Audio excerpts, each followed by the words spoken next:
we're already mounting a next wave of disaster relief for those stricken by the earthquake. Hindi kasi masyadong naapektuhan yung mga community sa Davao ng earthquake. Ang nasira, mall or something like that. However, nagbigay na ng appeal ang mga local governments dun sa area ng Davao region na kailangan na nila ng tulong. The people are too scared to go back home and to go to the evacuation centers.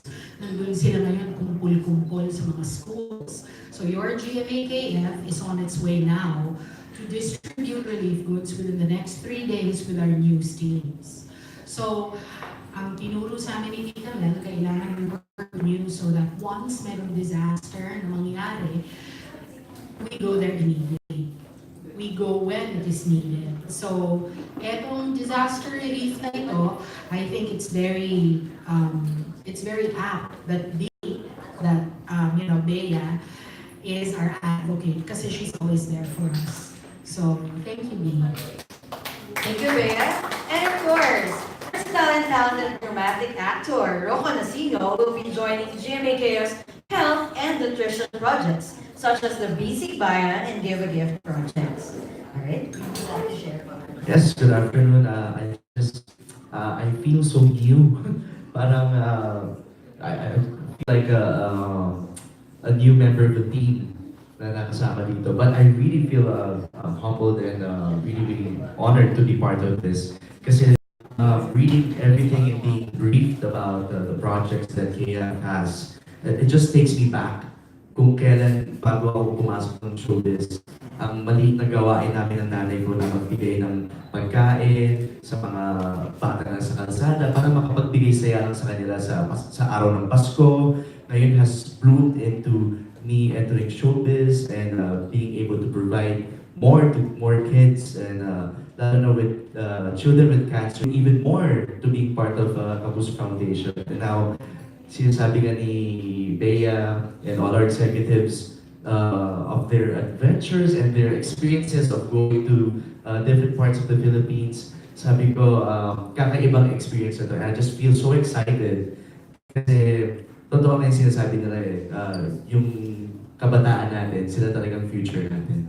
And to be able to go there, to bring artists over there, mga idol nila doon. Pero itong mga idol na ito, mga well-equipped na idol, pagpunta doon ay makakapagbahagi ng edukasyon. At lalo na sa posisyon ko, I feel that this is very timely.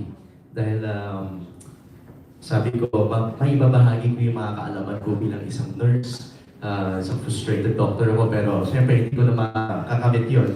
Pero, bakit hindi? Kaya pa.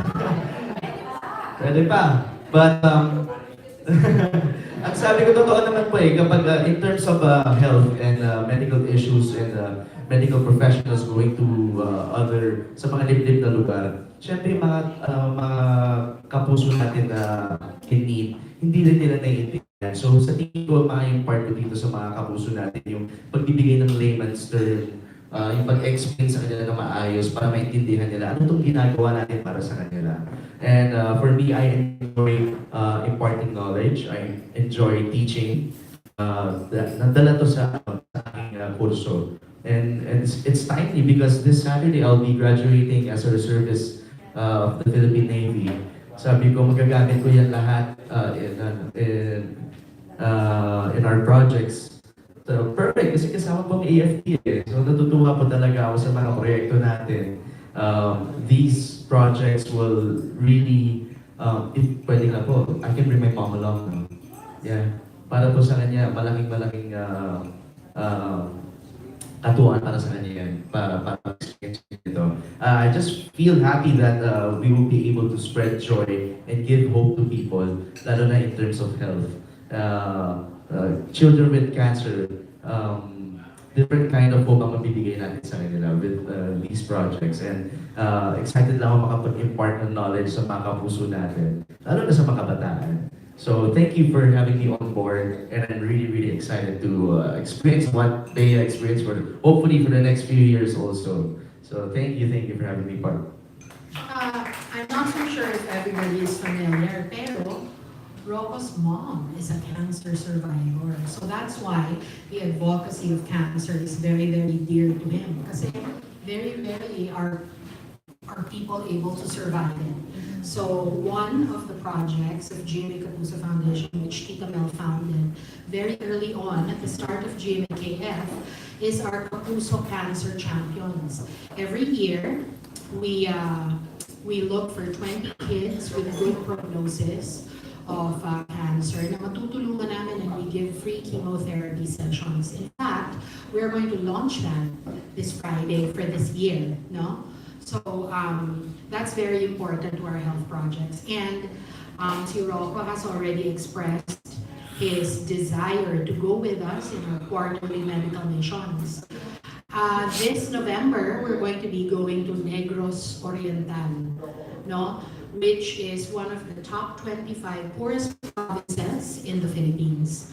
And dun kami mag-uumpisa with the polio vaccine, the free polio vaccine. Magbibigay kami. And of course, Rocco, since he's a master's degree holder in BS nursing, diba? Pwede siya mag-volunteer. Kalahin mo yun? Hindi mag-aaral yung mga tao, Rocco, kasi magdidibihani sila sa kagulukuhan mo. Nakatingin na lang sa'yo, hindi na masakit. Be an example sa kanila, no? Ako na mismo tuturo. So, and I also want to acknowledge na si Rocco also wants to help out with our donation. And there's also another artist who also helped out, except that he can't be with us today. Alden Richards has also given blood in GMA KAPUSO Foundation blood donation drives here at the network for 2 consecutive years. And I just want to take this time to tell everybody how important blood donation is. We're going to have a blood donation at the headquarters of the Special Forces in Nueva Ecija. That's also coming in November because the Red Cross came up to me and said, Reiki, nako, meron tayong dengue epidemic. Papunta ang October, November, December, party season.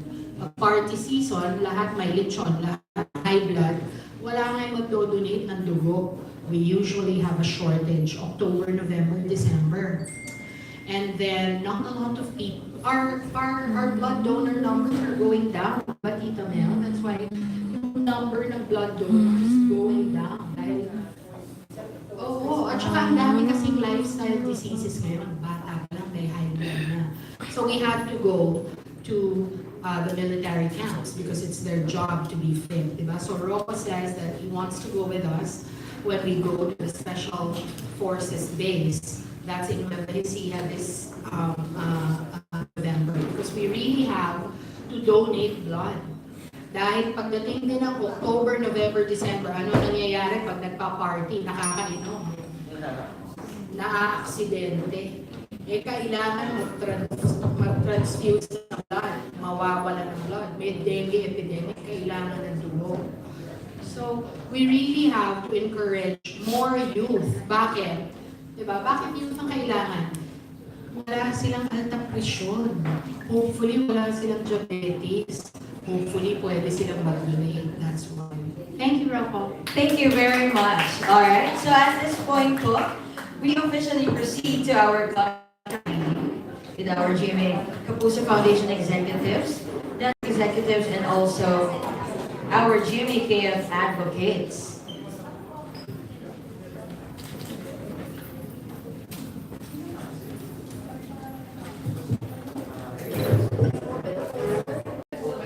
Please open the folders. Alright, one shot po while holding a pen and looking at the camera.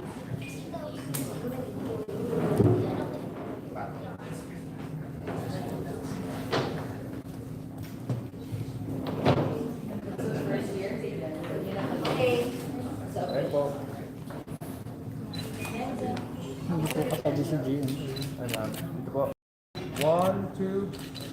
2 more po. Okay, ready? 1, 2. Okay po. Salamat po ah. 1, 2. Okay po. Sa akin po. Okay po. 1, 2. Ako po. 1, 2. Salamat po. This side naman po. 1, 2. One more time. 1, 2. Thank you. Dito din po.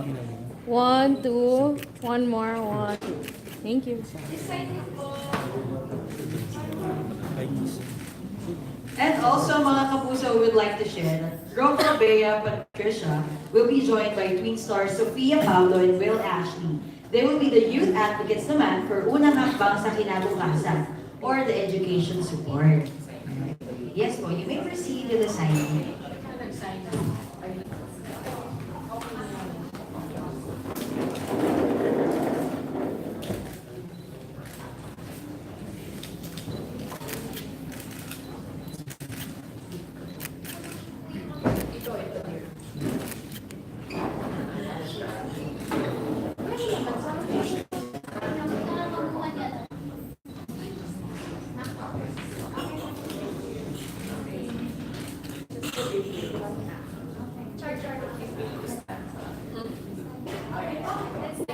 Once you're done, please stand up po. Stand up and then jump shot. Tawag na dahil na-spray na kayo sa shop. Oo, sa UP, Atene. Natalo na nga yung team namin. Na-spray na. Pa-press lang. Save na. Nico, dito po. 1, 2. One more po. Okay, sa akin naman po. Okay, compress po. Ready? 1, 2.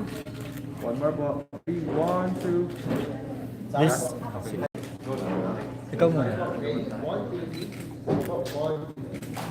This side naman po. 1, 2. One more time po. 1, 2. Thank you. Dito din po. 1, 2. One more. 1, 2. Thank you. And there you have it, mga kapuso, GMA Kapuso Foundation's advocates. A big round of applause, please. Thank you very much. Ms. Gigi Aguilera, Ms. Armand Ferrer, for joining us here this afternoon signing, Ms. Ricky Escudero Camillo, and Ms. Mel Tiangco. This time, we will proceed to the much-awaited portion of our media conference. Alright, and this is the panel interview from our press and bloggers.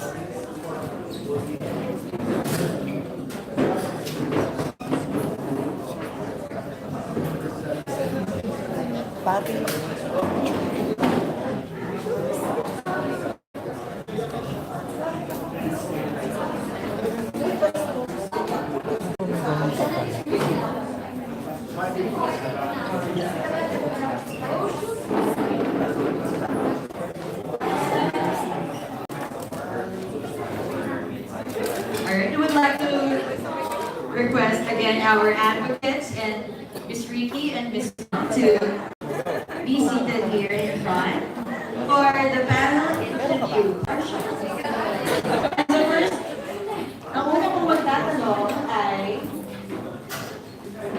si Eric Valenzuela.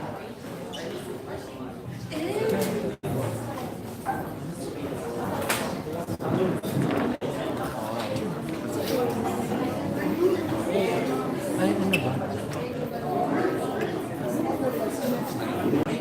Alright, para po sa ating mga press friends and bloggers, we would like to request po to please settle down as we proceed to our panel interview. Hingi na lang po ng window, ma'am.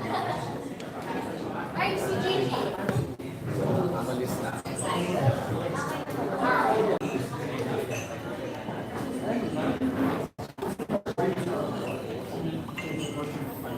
Hi, good afternoon. This is for Bea. So what can you do to help mobilize volunteers and donors during remote operation? And for you, how important is the youth in involving the youth in the development of disaster risk operations?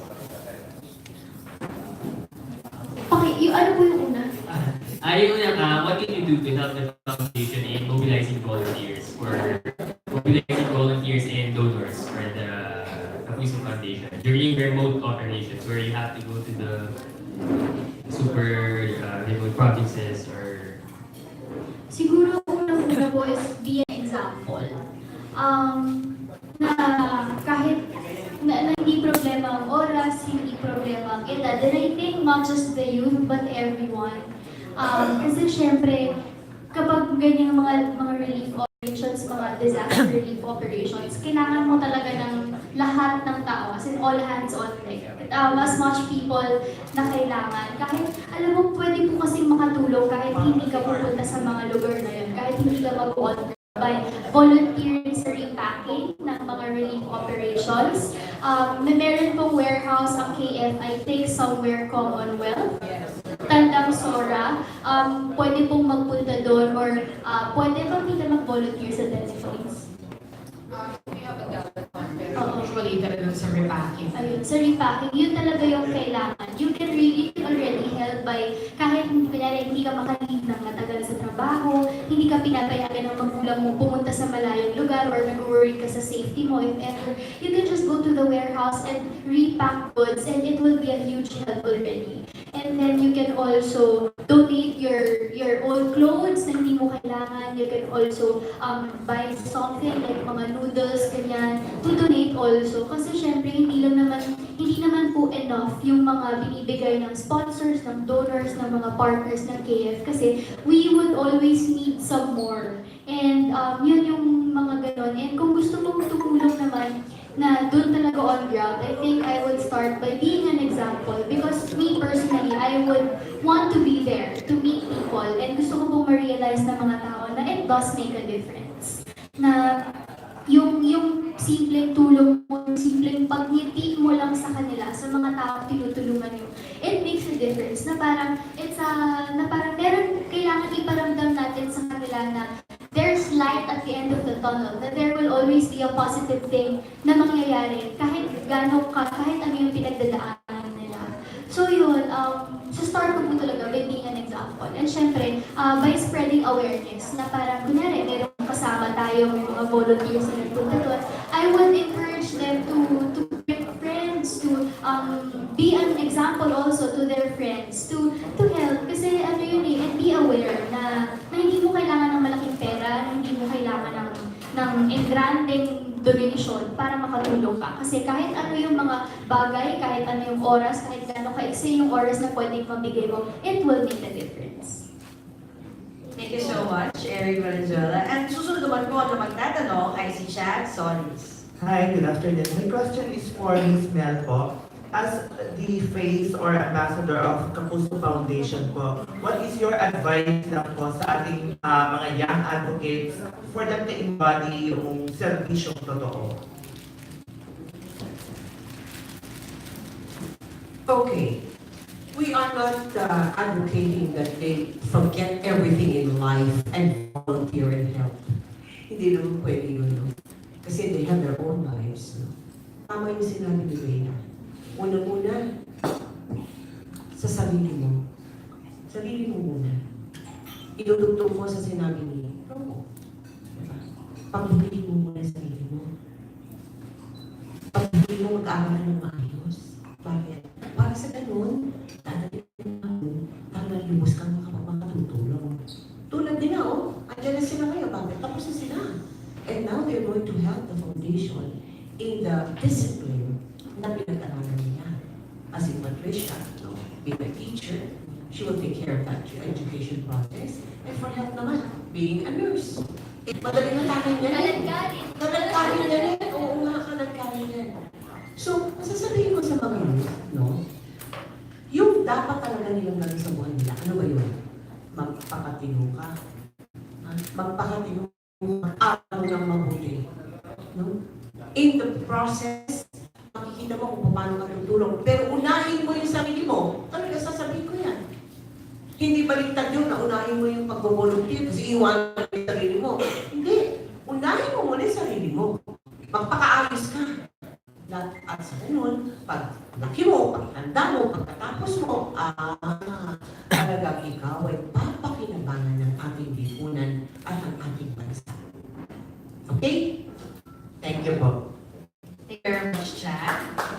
Next naman po is Lester Ramos. Hello, kay Rocco. Rocco, ano yung mga health programs ng GMA KAPUSO Foundation na you are Well, first of all, I saw the list of programs na kasama doon. And I have to say, excited ako dahil pagpunta ko doon, I really have something to say coming from me, coming from experience, coming from my background, coming from what I know. Yun yung sinasabi ko na I want to explain in layman's terms sa mga kapuso natin na hindi nila naiintindihan ano ba na nangyayari. What's polio? Anong dengue? Ano nangyayari dito? Ano meron sa white blood cells? I want to be the one who can explain to them na ganito yung nangyayari para mas maintindihan nila. From there, You will be able to speaking to them with authority, with your degree, di ba? May authority ka magsalita about it. You have difference doon. Yes. Because I can do it. I have no authority to speak on that matter. Ikaw, meron. And May that's- cake ka, may cake. and that's why we're there. And I think I told my parents na pilit nila na magtapos ako ng pag-aaral ko bago ko gawin kung ano man ang gusto ko sa buhay. And di ako nag-regret doon. So, I want to share my own story sa mga kabataan because we will never know sa isang bata na mapagkwentuhan ko na I was this, I was a nurse, nakapagtapos ako. Inspired siya. He may be the next Alden Richards. He may be the next doctor who can invent the next possible cure for everything. For cancer, hopefully. Oo. So, hindi natin alam. And I would be glad to take that chance to spread the word. And regarding the programs, going back to your question, I guess I'll be most excited about implementing yung skills ko. Let's say for vaccinations, para makatulong sa mga doktor natin, I will be able to extend my two hands to vaccinations with them. At the same time, mapatindi yung mga kapuso natin. And given yung nursing yung background mo, can you share your experiences about healthcare? What kind of experiences? Previous experiences during your time when nung time na nursing ka pa, what are the experiences na mag-share mo with the public about healthcare? About healthcare, alam mo, I'm really thankful for GMA for making me the host of Healthy One. Dahil lalo na i-expand yung knowledge ko ulit with the programs of DOH, sa Todo Arangkada, and with that, lalo na refresh yung kaalaman ko when it comes to the with my medical background. I think with the experiences, I think people and different kinds of people in the Philippines need education.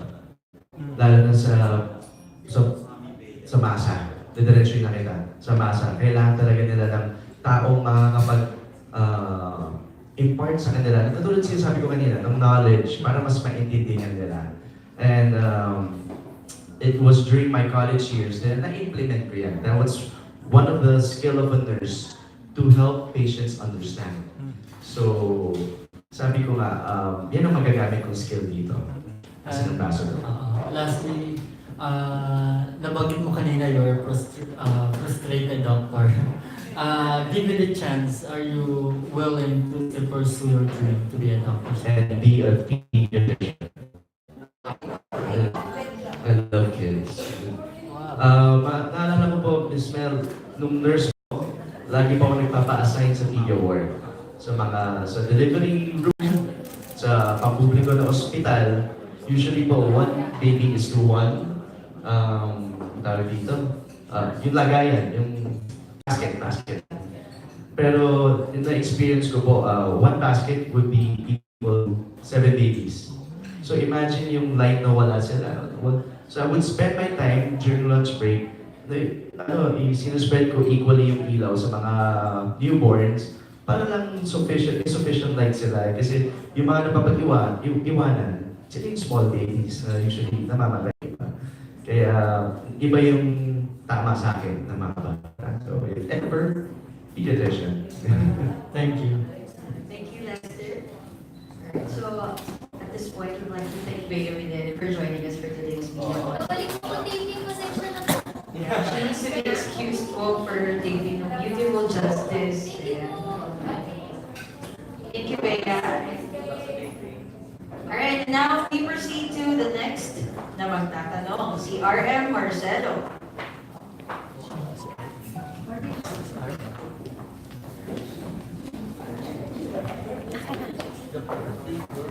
Or Miss Wiki po. Yung question ko lang po, ano po yung mga notable projects ng GMA KAPUSO Foundation? And paano po yung mga new advocates natin makakatulong in raising awareness po sa mga certain projects ng KAPUSO Foundation? Thank you for your question. As was mentioned a while ago, si Patricia, because of her background in education, pagkukonsentrate niya yung KAPUSO School Development. GMAKF gumagawa ng mga classrooms all over the Philippines. Nagpa-fundraise kami para makagawa kami ng mga classrooms at saka schools. Hindi lang bagong schools, pati rehab ng mga schools na talagang nasisira na ginagawa din namin. And then, katuwang niyan, gumagawa na rin kami ng mga tulay. Hindi malalaking tulay, maliliit na tulay sa mga komunidad, sa mga probinsya na mahihirap at malalayo. So, para yung mga bata ngayon ay makapasok sa eskwelahan nila. Kasi maraming lugar dito sa Pilipinas, ang hirap talaga pumunta sa school. Tapos, most of the bridges that we do are in areas na merong tulay, ay nakakamatay naman yung tulay. In fact, yung unang bridge namin, yung nasa Barangay Camarines Sur, nakita namin yung mga bata tumutulay sa mga kawad. Diba? Para makapasok sa eskwelahan. So yun si Patricia, no? Dahil very close siya doon. Si Rocco, health project siya malapit. Diba? Dahil kasasabi lang ni Rocco, because of his educational background as a nurse, he has a master's degree in BS nursing, and he's a board passer also. So that's very important. So the health projects of GMA KAPUSO Foundation, 4 times a year, meron yung big medical missions. Ang mga beneficiaries niyan, libo-libo, between 1,000 to 2,500 beneficiaries. So, umiikot kami sa mahihirap na probinsya sa buong Pilipinas, namimigay kami ng libreng gamot, may bibig kami ng mga doktor at saka mga nurses.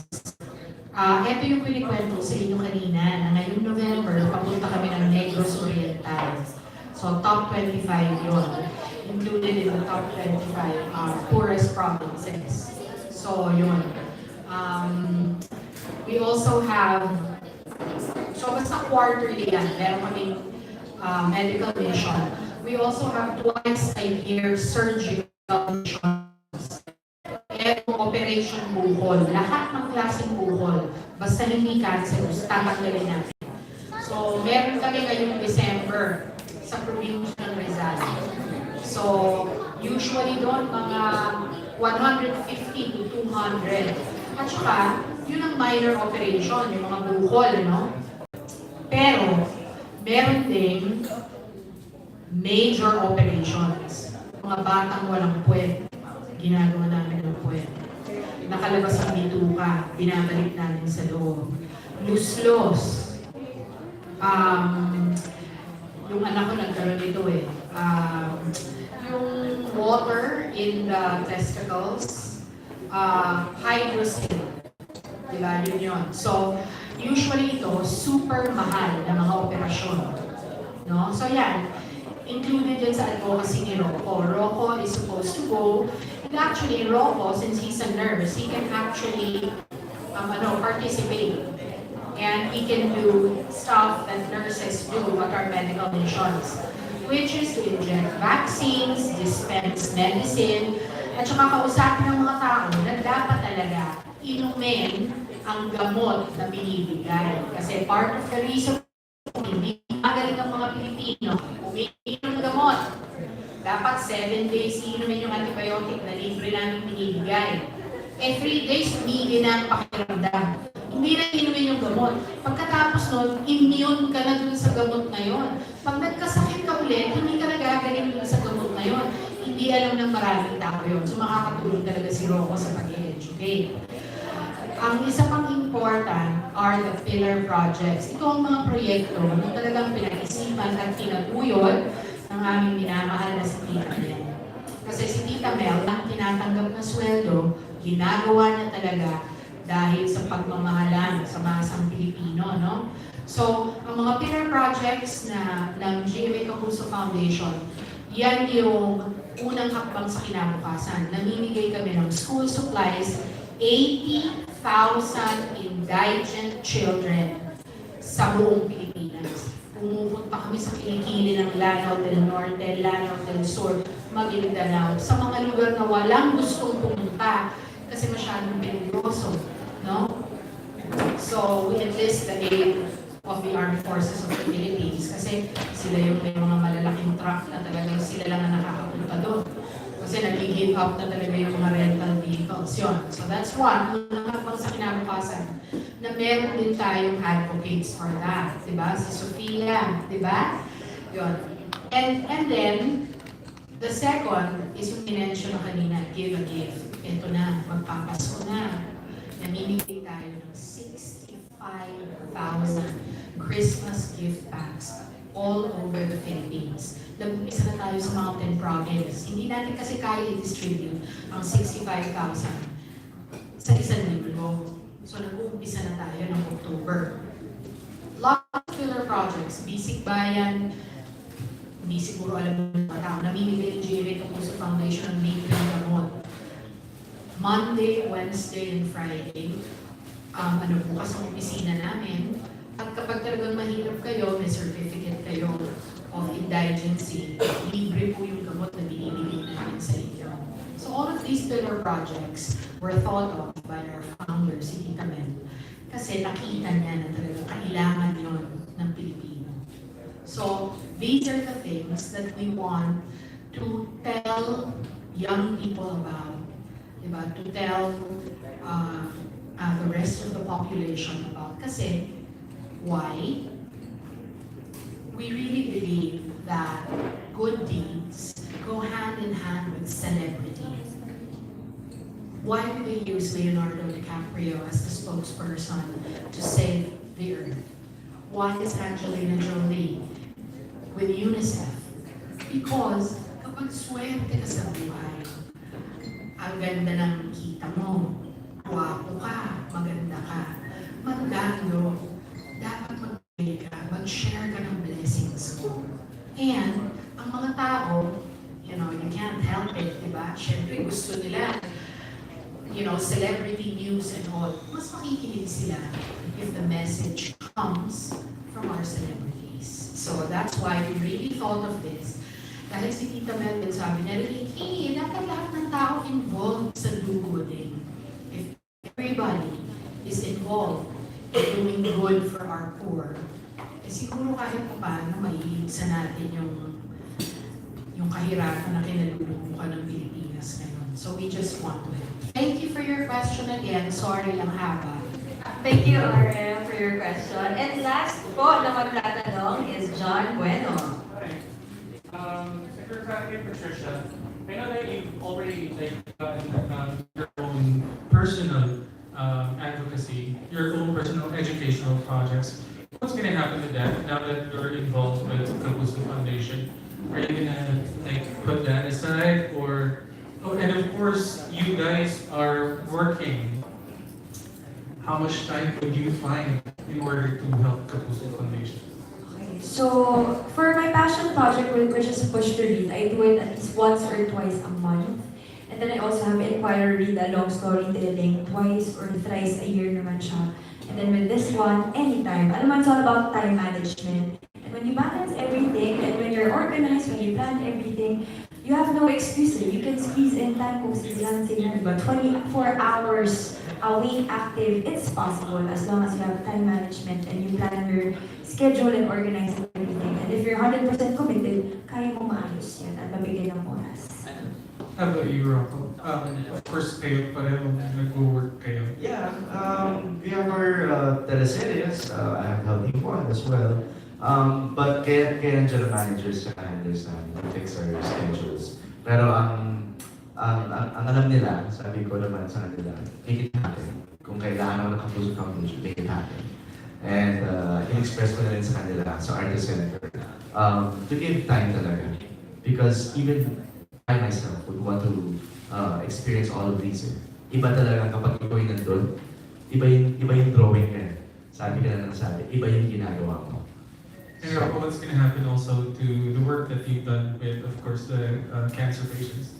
Sorry again? With the cancer patients, what are you going to do with the charities that you've already been doing prior to joining? Yan yung mga tinutulungan namin na halfway houses for kids with cancer. Yes. I think it can be a way to also use the connections that I have now para matulungan ka sila to be able to give up. That will be something I'll be doing on my own naman. Alam mo na with my family. So, tuloy-tuloy pa rin yun. Tuloy pa rin yun. Okay, thank you so much. Thank you. Thank you so much, John. Alright, so thank you so much po sa lahat ng mga nagtanong and for joining us for today's MediaCon and contract signing for GMA KAPUSO Foundation Advocates. Alright, so for your final words, Ms. Mel, would you like to say? Very exciting. Excited na naman ako. Kaka-excited. You know, I just love it when young people come and work with us. I'm not going to tell you my age, but you know, at this stage in life, it's very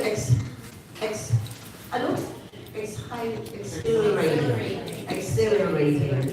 If you have, you know, young people working with you, I can already foresee new ideas, no? New proposals, new suggestions, mga ganyan coming in. And that is what really keeps the GMA KAPUSO Foundation going and going all these years. Thank you very much for coming today, and I hope to see you again. I saw Mario there. Mario, are you still there? Wala na si Mario. Na. Kasi yan yung mga kainan ko. Wala naman si Aiza rin yun.